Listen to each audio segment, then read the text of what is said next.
नमस्कार आदाब, मैं अनुप्रिया और आप देख रहे हैं द न्यूज़ वॉल। पूर्व गृह मंत्री रघुवंश प्रसाद सिंह के निधन के बाद भारत में पूरी तरह से शोक का माहौल दिखाई दे रहा है। जहां एक तरफ प्रधानमंत्री नरेंद्र मोदी शोक में डूबे हुए हैं, तो वहीं राष्ट्रपति ने भी अपनी बातों से उन्हें आभार किया है।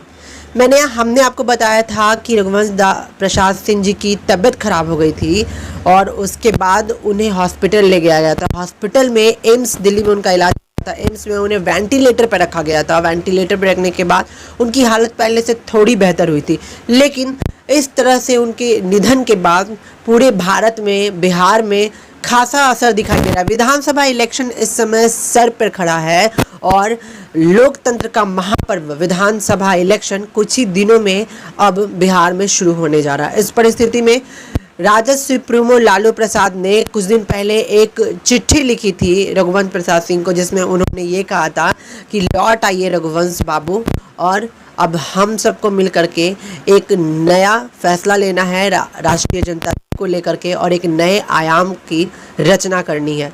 लेकिन आज फिर से राजद सुप्रीमो लालू प्रसाद यादव का एक ट्वीट सामने आया है, जिसमें वो आभार व्यक्त करते दिखाई दे रहे हैं। साथ ही साथ उसमें अपने रघुवंश प्रसाद सिंह को याद करते दिखाई दे रहे हैं कि हमने तो ये कहा था कि आप लौट आइएगा, लेकिन हमें नहीं पता था कि रघुवंश बाबू आप हमें छोड़ के चले जाइएगा। हम आपको दिखाते हैं वो ट्वीट जिसमें राजद सुप्रीमो लालू प्रसाद ने अपना दर्द दिखाया है। और शायद कहीं ना कहीं विधानसभा इलेक्शन के इस समय में, जहां इस तरह की परिस्थितियां हैं, जहां राजनीतिक दल लगातार अपनी तैयारियों में जुझे हुए हैं और विधानसभा इलेक्शंस में टूट पड़े हैं अपनी तैयारियों और अपने खेमों के साथ, वहीं इस तरह की खबरें विधानसभा इलेक्शंस और उससे जुड़े कार्यक्रम पर खासा असर दिखाई दे रहा है डालते हुए। कांग्रेस अध्यक्ष राहुल गांधी ने भी रघुवंश प्रसाद सिंह के निधन पर शोक दिखाया है। आप देख सकते हैं कि उन्होंने ट्वीट के जरिए कहा है कि गांव व किसान की एक मजबूत आवाज़ सदा के लिए खो गई।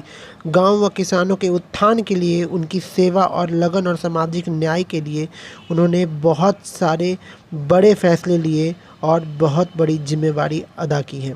इस वक्त भारत के हर कोई रघुवंश प्रसाद सिंह के निधन के बाद शोक में डूबा दिखाई दे रहा है। लोगों ने अपनी बात रखी है और इस परिस्थिति में जब विधानसभा इलेक्शन सर पे है, तो क्या खासा असर दिखाई दे रही है इस निधन के बाद राजनीतिक पार्टियों पर। तो अभी आपने देखा कि राजद सुप्रीमो लालू प्रसाद यादव के बाद राहुल गांधी ने भी एक श्रद्धांजलि पत्र ट्विटर के जरिए लोगों के सामने दिखाया है और रघुवंश प्रसाद सिंह के निधन के बाद उन्हें श्रद्धांजलि दी है। राजनीतिक गतिविधियों के बीच इस तरह की खबरें क्या खासा असर डालेंगी विधानसभा इलेक्शन पे और किस प्रकार विधानसभा इलेक्शन के लिए कर रही है पार्टी अब तैयारियाँ, ये वाकई देखने लायक होगा। राजनीतिक गतिविधियों की हलचल के खबरों के लिए बने रहे द न्यूज़ वॉल के साथ। लाइक कीजिए, सब्सक्राइब कीजिए हमारे चैनल को और कमेंट करके बताइए कि आपको